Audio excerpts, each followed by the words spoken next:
በጨለማው የሱዳን በረሃ ላይ የጭነት መኪናዎች መብራት አጥፍተው በአሸዋ ላይ ይከንፋሉ። የቀይ ባህር ማዕበል ድምፅ ከሩቅ ያስተጋባል። በድንገት የጥይት ድምፅ በረሃውን አናወጠው። የሱዳን ወታደሮች አካባቢውን እንደ ንብ ወረሩት። በጭነት መኪና ውስጥ የታጎሩት በመቶዎች የሚቆጠሩ ኢትዮጵያውያን አይሁዶች ትንፋሻቸውን ዋጥ አድርገዋል። የሞሳድ ጥልማሞቶች ደግሞ መሳሪያዎቻቸውን አቀባብለው በተጠንቀቅ ላይ ናቸው። አሁን ሞትና ሕይወት በሴኮንዶች ልዩነት ውስጥ ተፋጠዋል። ይህ ፊልም አይደለም። በ1970ዎቹ መጨረሻ በኢትዮጵያውያን አይሁዶች ላይ የደረሰ እውነተኛና አስደማሚ ታሪክ እንጂ።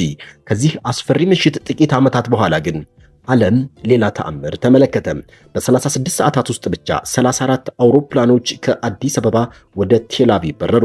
በአንድ ቦይንግ 747 አውሮፕላን ውስጥ 1088 ሰዎችም ተሳፈሩ። ይህ በሰው ልጅ ታሪክ እስካሁን ያልተሰበረ የዓለም ድንቃድንቅ መዝገብ ሪከርድ ነው። በአዲስ አበባ ሰማይ ላይ በየ15 ደቂቃው አውሮፕላኖች ሲያርፉና ሲነሱ ዓለም በአድናቆትና በድንጋጤ የተመለከተው አስደናቂ ተአምር። ግዙፉ የአየር ላይ ድልድይ ከመዘርጋቱ በፊት ግን በሱዳን በረሃ ውስጥ አሮስ በተባለ የውሸት ሆቴል ውስጥ የተካሄደ እጅግ ድንቅ ሚስጥራዊ ኦፕሬሽን ነበረ። ሰላም ጤና ይስጥልን ውድ የቻናላችን ቤተሰቦች፣ ይህ ማረፊያ ሚዲያ ነው። ሁሌም ታሪኮችን ወደ እውቀት ለመቀየር የሚታትረው ማረፊያ ሚዲያ በዚህ ዝግጅት ስለ ጥቁሩ ሙሴ ፍራድ አክሉል ወይም ፈረደ ያዘዘው አክሉል፣ ስለ ሞሳድ ድብቅ ሴራና ዓለምን እስካሁን ድረስ ጉድ ስላሰኘው የነፍስ አድን ዘመቻ ስልት በዝርዝር እንመለከታለን። እንደተለመደው ቻናላችንን ሰብስክራይብ፣ ሼር እና ላይክ በማድረግ አብራችሁን ትቆዩ ዘንድ በአክብሮት ጋበዝን። መልካም ቆይታ።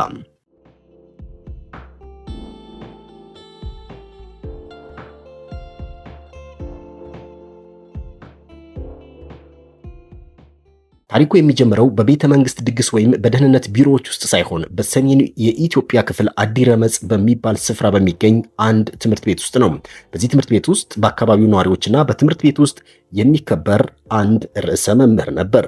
ስሙ ፈረደ ያዘዘው አክሉል ይባላል። ፈረደ ተራ መምህር አልነበረም። በማህበረሰቡ ዘንድ የሚደመጥ ሰፊ እውቀትና ራዕይ ያለው ሰው ነበር። በ1960ዎቹ መገባደጃ ላይ ኢትዮጵያ በፖለቲካ ማዕበል ስትናወጥ ግን የመምህር ፈረደ ሕይወት አደጋ ላይ ወደቀ። በደርግ መንግስት ጸረ አብዮተኛ የሚል ታርጋ ተለጥፎበት መታደን ሲጀምር ነፍሱን ለማዳን በአንድ ምሽት ወደ ሱዳን በረሃዎች ተሰደደ። ፈረደ ሱዳን የገባው ስሙንና ማንነቱን ቀይሮ ነበር። ምዕራባውያን በኋላ ፍራዳ እያሉ የሚጠሩት ያኔ በረሃ ላይ ስሙን ደብቆ ይንቀሳቀስ የነበረውን መምህር ፈረደን ነው። ፈረደ ካርቱም በስደት ውስጥ ሆኖ በድብቅ ደብዳቤዎችን መጻጻፍ ጀመረ። በደብዳቤዎቹም ወገኖቹ በሱዳን በረሃ በረሃብና በጥይት እያለቁ መሆኑን ለዓለም ለማሳወቅ ይሞክር ነበር። በዚህ መካከል አንዱ ደብዳቤው እስራኤል ደረሰ። በዚህ ምክንያት ሞሳድ ወደ ኢትዮጵያ የሚገባበትን ቁልፍ መንገድ አገኘ። ቆይቶም አንድ ዳኒ ሊሞር የተባለ የሞሳድ ሰላይ ካርቱም በሚገኝ አንድ ሻይ ቤት ውስጥ ፈረደን አገኘው። እንደተገናኙም ፈረደ እኔ ነፍሴን ለማዳን እዚህ በሆነም ሕሊናዬ ግን እዚያ በረሃ ላይ ካሉት ወገኖቼ ጋር ነው በማለት ለሞሳዱ አባል ነገረው። ከዚች ቅጽበት በኋላ መምህሩ ፈረደ ወደ ጥቁሩ ሙሴ ተቀየረ። ፈረደ በድብቅ ድንበር እያቋረጠ መልእክተኞችን ወደ ኢትዮጵያ ሰዎች መላክ ጀመረ። መምህሩ ጠርቷችኋል፣ ጊዜው አሁን ነው የሚለው መልእክትም በየጎጆው ተሰማ። ፈረደ የከፈተው በር ግን ሌላ ችግር አመጣ። ሱዳን የደረሱትን 30,000 ሰዎች እንዴት በጠላት አይን ስራ አሳልፎ ወደ እስራኤል መውሰድ ይቻላል የሚለውን ከባድ እንቆቅልሽ ለመፍታት ነበር የሞሳድ የቀይ ባህር መጥለቂያ ድራማ የጀመረው።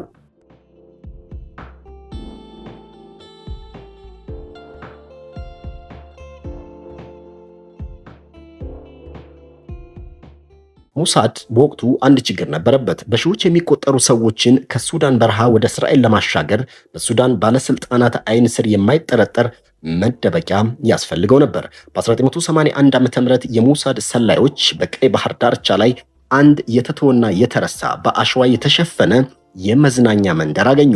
የመዝናኛ ስፍራው አሮስ ይባላል። በአውሮፓውያኑ 1974 አካባቢ በጣሊያን ሰዎች የተገነባ ስፍራ ነው። ሰላዮቹ ለአንድ አፍታም አላመነቱም። በስዊዘርላንድ በኩል የቱሪስት ኩባንያ መስለው ቀረቡ። ለሱዳን የቱሪዝም ሚኒስቴርም $320,000 በጥሬ ገንዘብ በመክፈል ቦታውን ለዓመታት ተከራዩት። ነገር ግን ይሄ ቦታ ሆቴል ሳይሆን በዓለም ታሪክ ታይቶ የማይታወቅ የደህንነት የፊት ገጽ ወይም መሸፈኛ ነበር። ሳይንሱም ስትራቴጂክ ዲሴፕሽን ወይም ስልታዊ ማታለል እያለ ይጠራዋል። በሂደት ሆቴሉ በሱዳን እጅግ ታዋቂ ሆነ። የሚያማምሩ ብሮሸሮችና ማስታወቂያዎች በአውሮፓ ተበተኑ። ቱሪስቶች ከጀርመንና ከእንግሊዝ እየመጡ በጥቁር ባህር ገነት ውስጥ መዝናናትም ጀመሩ። ሌሊት 6 ሰዓት ሲሆንና ቱሪስቶቹ ሲተኙ ግን የሆቴሉ ሰራተኞች ዋና ስራቸውን ይጀምራሉ። ከሆቴሉ ጀርባ ባለው ድብቅ መንገድ ፍራዳ አክሉል ወይም በቀድሞ ስሙ ፈረደ ያዘዘው አክሉል ያዘጋጃቸው የጭነት መኪናዎች በዝግታም ይገባሉ። በመቶዎች የሚቆጠሩ ኢትዮጵያውያን በእግራቸው ተጉዘው ድንበር ተሻግረው መጥተዋል። ጉዞው ረጅምና አድካሚ ነው። በየመንገዱ ሽፍቶች አሉ፣ ወባም አለ፣ ረሃብም እንደዚሁ። እናቶች ልጆቻቸውን በረሃ ላይ ቀብረው ጉዟቸውን ይቀጥላሉ። አረጋውያን ኢየሩሳሌምን ሳላይ አልሞትም እያሉ በደረቀ ከንፈራቸው ይጸልያሉ። ሱዳን ሲደርሱም ቢሆን ስቃዩ የሚያበቃ አይደለም። በየቀኑ በድንኳን ውስጥ በረሃብ የሚረግፉትን ወገኖቻቸውን እያዩ አምላኬ ሆይ መቼ ነው የምታወጣን እያሉ ወደ ሰማይ ይጮሁ ነበር። ሆቴሉ ጀርባ እንደደረሱም ሰላዮቹ ሰዎቹን በጭነት መኪናው ውስጥ ደብቀው ወደ ባህር ዳርቻው ይወስዷቸዋል። ባህር ዳርቻው ላይ ሆነው በአይን የማይታይ መብራት ወደ ባህሩ ያበራሉ። በዚያው ቅጽበት ከባህሩ ስር የእስራኤል የባህር ኃይል ኮማንዶዎች በትናንሽ የጎማ ጀልባዎች ብቅ ይላሉ። ሰዎቹን ወደ ጀልባው ጭነው ጥቂት ኪሎ ሜትሮች ርቆ ወደሚጠብቃቸው ግዙፍ የጦር መርከብ ያጓጉዟቸዋል። አንድ ምሽት በባህር ዳርቻው ላይ ሰዎች ወደ ጀልባው እየተጫኑ ሳለ ድንገት የሱዳን ወታደሮች በከባድ መሳሪያ ታጅበው ከበቧቸው። ሁኔታው ያስፈራ ነበር። የሞሳድ ኮማንዶዎች በጨለማ ውስጥ ሆነው ጣቶቻቸውን በመሳሪያቸው ቃታ ላይ አሳርፈዋል። የሱዳን ወታደሮች እነዚህ እነማን ናቸው ብለው ሲጮሁ የሞሳዱ መሪ ዳኒ ሊሞር በድፍረት ወደፊት ወጣ። እነዚህ ቱሪስቶች ናቸው፣ ማታ ባህር ውስጥ ዳይቪንግ ወይም ዋና እንዲለማመዱ ነው ይዘናቸው የመጣ ነው አላቸው። ወታደሮቹ ግን አላመኑም። መሳሪያቸውን ወደ ሰዎቹ ደረት ደገኑ። በዚያ ሰከንድ ውስጥ የሺዎች ሕይወት በአየር ላይ ተንጠልጥላ ነበር። በመጨረሻም ወታደሮቹ በሆቴሉ ዝናና በጉቦ ተደልለው ሲመለሱ የኢትዮጵያውያኑ ትንፋሽ ተመለሰ። የባህሩ ጉዞ ግን አደገኛና ዘገምተኛ ነበር። ሺዎች በሱዳን የስደተኛ ጣቢያዎች ውስጥ በረሃብ እያለቁ ነው። በቀይ ባህር ላይ የሚደረገው የጀልባ ጉዞ የሺዎችን ሕይወት የሚታደግ ፍጥነት አልነበረውም። በሱዳን የስደተኛ ጣቢያዎች የሚገኙት ወገኖች ደግሞ በረሃብና በበሽታም እያለቁ ነው። በዚህ ምክንያት ሞሳድ የማጓጓዝ ዘዴውን ቀየረ። እንደ አውሮፓውያን አቆጣጠር በ1984 ዓ.ም የሞሳድ ሰላዮች በበረሃው መሃል ላይ ድንገተኛ የአውሮፕላን ማረፊያ ለማዘጋጀት አደገኛ ውሳኔ ወሰኑ።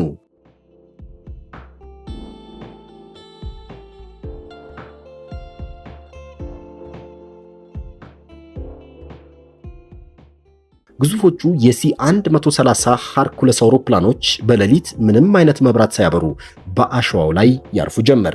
ሞሳዶች መሬት ላይ ሆነው በትናንሽ የእጅ ባትሪዎች ብቻ ምልክት ይሰጧቸዋል። አውሮፕላኑ መሬት በነካ በ15 ደቂቃ ውስጥ በመቶዎች የሚቆጠሩ ሰዎችን ጭኖ ይበራል። ይህ ኦፕሬሽን ሙሴ ተብሎ የሚጠራው የታሪክ ምዕራፍ ነበር። በአጭር ጊዜ ውስጥም 8000 ሰዎች ከዚያ ስቃይ ውስጥ ወጥተው ወደ እስራኤል ገቡ። ነገር ግን ሚስጥሩ ለዓለም ሚዲያዎች ሾልኮ በመውጣቱ ኦፕሬሽኑ በድንገት ተቋረጠ። በዚህም በሺዎች የሚቆጠሩ ኢትዮጵያውያን አይሁዶች ሱዳን ውስጥ ተቀብረው ቀሩ። ግንቦት 1991 ዓ.ም የአዲስ አበባ ቦሌ አውሮፕላን ማረፊያ በዓለም ታሪክ ታይቶ የማይታወቅ ትዕይንት አስተናገደ። በወቅቱ የኢህአዴግ ሰራዊት ወደ አዲስ አበባ እየተቃረበ ነበር። እስራኤል ለደርግ ባለስልጣናት $35 ሚሊዮን በቼክ በመክፈል በ36 ሰዓታት ውስጥ 14000 ሰዎችን እንድታወጣ ፈቃድ አገኘች። በወቅቱ አንዱ የቦይንግ 747 አውሮፕላን 1088 ሰዎችን ጭኖ በረረ። ይህ በዓለም የጊኔስ ሪከርድ ውስጥ እስካሁን የተመዘገበ ድንቅ ታሪክ ነው። አውሮፕላን ውስጥ የነበረው ጸጥታም ያስገርም ነበር። እናቶች ልጆቻቸውን አቅፈው፣ አባቶች በአግራሞት መስኮቱን እያዩ ከአባቶቻቸው ምድር ወደማያውቁት ዓለም በሴኮንዶች ውስጥ በረሩ። ይህ ሁሉ ታሪክ ግን ያለ ፍራዳ አክሉል ድፍረት፣ ያለ ሞሳድ አሮስ ሆቴል ብልሃትና ያለ ሰዎቹ ጽናት ሊሳካም አይችልም ነበር። እንግዲህ አሮስ የተባለው የውሸት ሆቴል በ1985 ዓ.ም በድንገት ተዘጋ። የሞሳድ ሰላዮች በአስቸኳይ ሆቴሉን ጥለው እንዲወጡ ትዕዛዝ ደረሳቸው። ቱሪስቶቹ ጠዋት ሲነሱ አስተናጋጅ አልነበረም። ዳይቪንግ ወይም ዋና የሚያስተምር ሰውም አልነበረም። ሆቴሉ ጭው ያለ ባዶ ቦታ ሆነ። ምክንያቱም የሰላዮቹ ተልዕኮ ተጠናቆ ነበር። እስራኤል ይህንን ሁሉ ሚሊዮን ዶላር ያፈሰሰችውና ሰላዮቿን ጭምር ለሞት እስከ መዳረግ የደረሰችው ለምንድን ነው ብሎ መጠየቅ ያስፈልጋል። መልሱ ወደ ጽዮን መመለስ በሚለው ቃል ውስጥ ይገኛል። እስራኤል በዓለም ዙሪያ ያሉ አይሁዳውያንን የማዳን ሕገ መንግስታዊ ግዴታ ነበረባት። በተለይ ደግሞ የኢትዮጵያውያን አይሁዶች ለ3000 ዓመታት የቆዩና ጥንታዊ እምነታቸውን የጠበቁ መሆናቸው ለእስራኤል ይህ ልዩ ብሔራዊ ክብር ነበር። እናም ወንድሞቻችንን በረሃ ላይ አንተዋቸውም የሚለው መርህ ነው ይህንን ግዙፍ ዘመቻም ያስጀመራት። የሞሳድ የመጀመሪያው ኢትዮጵያዊ ኤጀንት ፈረደ ያዘዘው ይህንን ሁሉ ሲያደርግ ቤተሰቦቹ የት እንዳለ አያውቁም ነበር። እሱ ግን በካርቱም ሆቴሎች ውስጥ በድብቅ እየኖረ የሞሳድን መንገድ እየጠረገ ጥቁሩ ሙሴ ሆነ። ለዓመታት በእስራኤል መንግስት ዘንድ ባለውለታ ቢባልም ጀግንነቱ በሚስጥር ተይዞ ቆይቷል። ዛሬ ግን እስራኤል ውስጥ ትልልቅ መንገዶች በሱ ስም ተሰይመዋል። ፈረደ ተራ ሰላይ አልነበረም። እሱ ለህዝቡ ነጻነት ራሱን መስዋዕትነት ያደረገ ሙሴ ነው። ፈረደ ያዘዘው አክሉል ቀሪ ዘመኑን በእስራኤል አሳልፎ በ2009 ዓ.ም ከዚህ ዓለም በሞት ተለይቷል። ዛሬ ፍራዳ በእስራኤል እንደ ብሔራዊ ጀግና ይቆጠራል። የፈረደ ያዘዘው ወይም ፍራዳ አክሉል ኃይል ለዚህ ተልእኮ ስኬት የማይተካ ነበር። እሱ ባይኖር ኖሮ ሞሳድ የቱንም ያክል ገንዘብና ኃይል ቢኖረው በሩን ሊከፍት አይችልም። ትልቅ ለውጥ ለማምጣት የግድ የጦር ሰራዊት አያስፈልግም። ትክክለኛ ራዕይና ድፍረት ያለው አንድ ሰው ይበቃል። ይህ ተልእኮ ለዓመታት ሳይነቃበት የቆየው ደግሞ በጥብቅ ሚስጥር ተይዞ ስለነበረ ነው። ይህም አሁን ባለንበት የጫጫታና የሶሻል ሚዲያ ዘመን ትላልቅ ስራዎች የሚሰሩት በዝምታና በጥብቅ ስትራቴጂ መሆኑን ታሪኩ ያስተምረናል።